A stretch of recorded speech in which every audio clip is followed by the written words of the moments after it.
What's up, everyone? Hopefully my internet connection is not terrible. I'm on where I've done so many Mental Mondays, but if this one keeps disconnecting, I'm going to have to find a new location. So I had a question on Sunday, which, listen, I'm totally blanking out exactly what the question was. I remember the gist of the question, and I remember the answer. And then Monday at practice, there was this really, really great example of what I had been talking about on Sunday. So that's what I'm going to tell you guys. Actually, I had a different Mental Monday plan, and then I didn't get it done yesterday because my daughter was home from school, or summer camp.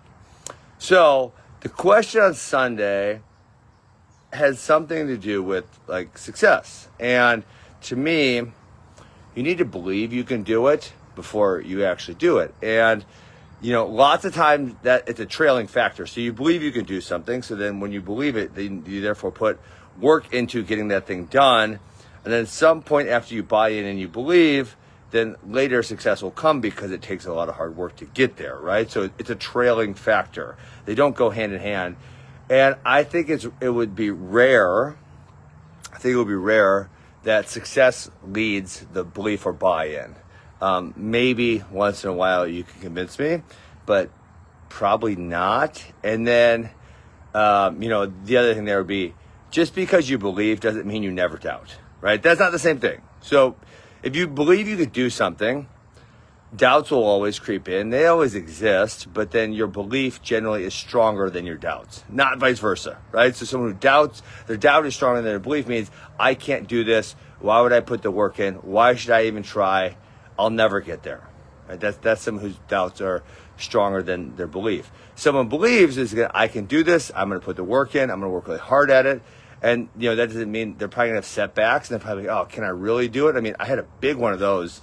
My freshman year of college, I had really bought into wrestling. I'd been to, really, really, really hardcore level for 4 or 5 years. In my freshman year of college, I started having not great success. And it was like, shoot, like, I thought I could do this. Can I actually do this? And there was a period of doubt. But, right, the belief was there also.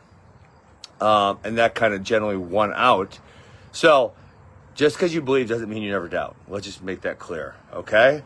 And then the second thing I said, probably less important, was that I think it's very rare when people have success before they have any belief or buy-in.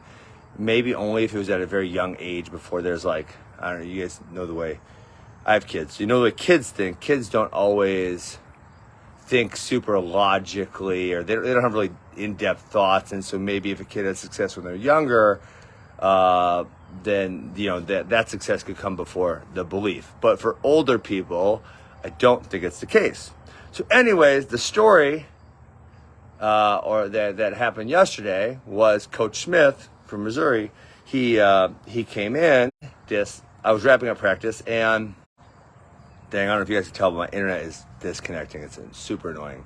So I was wrapping up practice, and I said, hey, that concept that we were talking about yesterday where belief comes before success. And one of the things I had been thinking about that day, because I knew Coach Smith was coming to practice, was that, man, so I'm 40 now. God, I'm old.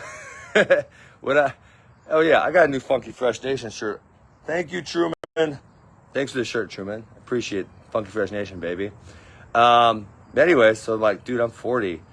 And when Coach Smith recruited me, he wouldn't give me his exact age. I don't know why, but I think he was 32 or 33. So I was thinking, holy crap, he was so young when so he'd been the head coach for maybe 2 years at that point in time. Like, that's so young. Like, it's really crazy that he was doing something so young. And then what he was able to do, to me at least, and then obviously now, Missouri team has been very successful. I think it's like 9 top 10 finishes, I think 4 top 5, something like that, right? And he was able to convince me. So not only was he getting belief out of himself, but when you have a team, you get belief out of other people, right? So he was able to convince me that I was going to be able to achieve my goals at Missouri, that we were going to have a really successful team. And so I thought, like, oh my gosh, I mean, and listen, I'm sure he had doubts, of course, but think about how much belief that takes, that you're a brand new coach. And Coach Smith didn't have a huge amount of college success. So you're a brand new coach at Missouri at this terrible program, because when he took over, they were really not having any success. And to say, we're going to do it. And I'm going to get all these kids to buy in, and we're going to build this long-term thing. it's so impressive to think about. Now we're 23 years after that point in which he was recruiting me. Damn, I'm old. I said that already.